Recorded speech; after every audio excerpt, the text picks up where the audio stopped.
Batch కానీ అంతకుముందు batch 10th క్లాస్లో ఈ స్కూల్లో పనిచేసినందుకు నగదు ప్రోత్సాహం లాస్ట్ ఇయర్ ఇస్తాం. మీ సీనియర్కి ఈ ఆగస్టు సెప్టెంబర్లో ఇస్తాం. మీకు మళ్ళీ నెక్స్ట్ ఇయర్ ఆగస్టు సెప్టెంబర్లో మీలో మరి ఈ యొక్క స్కూల్లో ఇప్పుడు 519 వచ్చాయి. హైయెస్ట్ 519 వచ్చింది. మీరు అంతకు మించి రావాలి.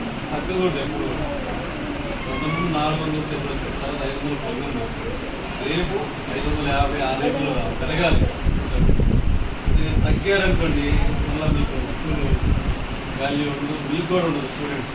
ఎందుకంటే లాస్ట్ బ్యాచ్కి ఎక్కువ వచ్చి మీకు తగ్గిందనుకోండి మీకు చెప్పుకోవడానికి ఏదైనా ఫీలింగ్ ఉండాలి. అందుకని అంతకంటే పెరగాలి మీ అందరూ. ఓకే, ఆడపిల్లలు కానీ మగపిల్లలు కానీ అసలు చదివే పిల్లలు ఎప్పుడైనా కానీ జాయినింగ్ అప్పుడే అడగాలి సార్ వాళ్ళు. సార్ లాస్ట్ ఇయర్ ఎప్పుడు వచ్చారు సార్, లాస్ట్ ఇయర్ 350 ప్రకారంగా దానికి మళ్ళీ అలా ఉండకూడదు.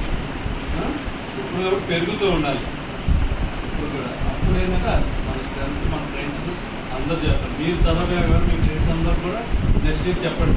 మీరు ఇంట్లో దగ్గర ఉంటారు, ఇప్పుడు స్కూల్లో చేయాలి 4 అన్ని ఫెసిలిటీస్ అని మీకు చెప్పాలి. చెప్తే మీకు మళ్ళీ ఎక్కువ స్ట్రెంత్ వస్తూ ఉంటుంది. స్ట్రెంత్ పెరిగింది ఏంటంటే ఫెసిలిటీస్ పెరుగుతాయి స్కూల్కి ఎప్పుడైనా. అది గుర్తుపెట్టుకోండి. మీరు ఈ సంవత్సరం 50 మంది ఉంటారు, 60 మీరే కొంతమంది చేర్చాలి.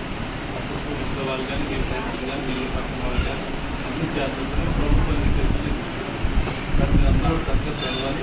మాలాంటి డోనర్స్ ఎప్పుడు స్కూల్కి అన్నీ చేస్తామండి. ఇదే స్కూల్లో చదివాను, ఇదే స్కూల్లో నేను చదివాను, చదివాను.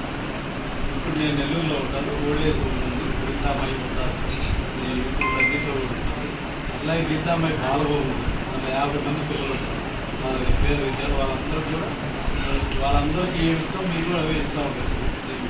నియోజకవర్గం వారీగా ఇస్తుంటారు.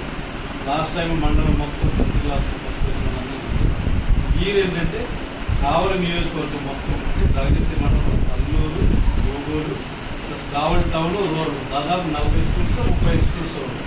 35 స్కూల్లో 38 విద్యార్థులు. అంటే ఆ స్కూల్ ఎవరైతే ఎక్కువ మార్క్స్ వచ్చాయో వారికి నగదు ప్రోత్సాహం ఇస్తూ అది త్వరలో కూడా ప్రకటిస్తాను.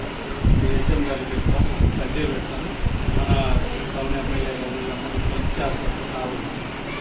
కాబట్టి మీరు ఇప్పుడు స్కూల్ స్టార్టింగ్లో ఎందుకు వస్తారంటే మీరు ఎక్కువ బాగా చదువుంటే రేపు మీకు కూడా ప్రోత్సాహం బహుమతి ఇవ్వాలని చెప్పేసి మేము ఏంటంటే స్టార్టింగ్లో వస్తాం. స్టార్టింగ్ వచ్చి మీ అందరికీ కూడా చెప్పారు.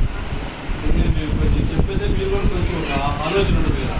అది ప్రైజ్ అనేది చిన్నదా పెద్దదనేది కావాల్సింది. ఎప్పుడైనా చిన్న ప్రైజ్ ఇచ్చారా పెద్ద ప్రైజ్ ఇచ్చారా అది 50 మందిలో మిమ్మల్ని గుర్తించి అది చిన్నది ఇచ్చినా పెద్దది ఇచ్చినా మిమ్మల్ని గుర్తించారు కదా. గుర్తించారా లేదా? అందుకని ఎట్లా గుర్తించారు? మీకు మార్క్స్ వచ్చాయి కాబట్టి గుర్తించారు. మార్క్స్ కాబట్టి మనం గుర్తించారు.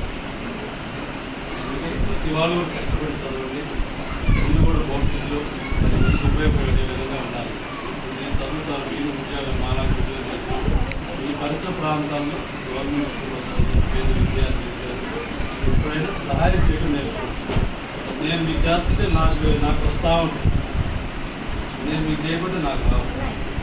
అదొకటి. ప్లస్ ఇంకోటి ఏంటంటే మీ ఉపాధ్యాయులు మీ పెద్ద వేరే స్కూల్లో ఎక్కడెక్కడ ఉంటారు. అంటే ఇంజనీరింగ్ మీ సార్ వాళ్ళు కలిసి కనపడినప్పుడు మీ సార్ వాళ్ళు పలకరించారు. ఎందుకంటే సార్ వాళ్ళు మిమ్మల్ని గుర్తుపట్టలేదు. మీరు ఏదైనా చేంజెస్ చేస్తారు. సో సార్ వాళ్ళు మిమ్మల్ని గుర్తుపట్టారు. మీరే వాళ్ళకి సార్ పలాని మేము చదివాం సార్ మీరు వాళ్ళు సార్ వాళ్ళు పలకరించి వాళ్ళని మర్యాదగా గౌరవించారు. ప్లస్ ఇంకోటి ఫైనల్గా ఏంటంటే తల్లిదండ్రులు. మా వృద్ధాశ్రమంలో 65 ముగ్గురు ఉంటారు. వాళ్ళందరూ ఏం చెప్తారు, వాళ్ళు చిన్నప్పుడు పిల్లలను చదివించారు. వాళ్ళ పిల్లలు మా రోజు పిల్లలు కూడా పిల్లలు చదివిస్తే ఈరోజు ఆస్తులు రాపించుకొని వాళ్ళని చదివేశారు. మా వృద్ధాశ్రమంలో 65 మంది ఉంటారు. గీతామయ్యి ఓల్డేజ్ అని యూట్యూబ్లో ఒకటి చూడదు. అలాంటి పరిస్థితి ఎవరికి రాదు. ఈరోజు మీ తల్లిదండ్రులు ఎంతో కష్టపడి మిమ్మల్ని చదివించి ప్రయోజనాలు చేస్తారు. రేపు మీరు పెళ్ళిళ్ళు చేసుకొని మీ పిల్లలు మీ కుటుంబాన్ని తల్లిదండ్రులు చూడలేదనుకోండి, మీరు చదువు వ్యర్థం. మన సమాజానికి ఒక మంచి మెసేజ్ ఇవ్వాలి. ఎప్పుడైనా వేరే ఈ టైప్ ఆఫ్ మెసేజ్ ఇచ్చి వేస్ట్ దట్స్. అందుకని మీ యొక్క తల్లిదండ్రులు ఫైనల్గా నేను చెప్పేది ఒకటే, ఏ తల్లిదండ్రులు కూడా జాగ్రత్తగా చూసుకోవాలి. గురువు, తల్లిదండ్రులు, తర్వాత దేవుడు, కళ్ళ ముందు ఉండేది దేవుడు. మీరు కళ్ళ ముందు లేని వాళ్ళని చూస్తుంటారు, కానీ కళ్ళ ముందు దేవుడు ఉంటారు. వీళ్ళని గౌరవించాలి. రాష్ట్రంలో తల్లిదండ్రులని, చదువు చెప్పే గురువులని, వీళ్ళందరూ గౌరవిస్తే మనకి ఆటోమేటిక్గా క్రమశిక్షణతో చదువు వస్తుంది. ఓకేనా? Okay, thank you.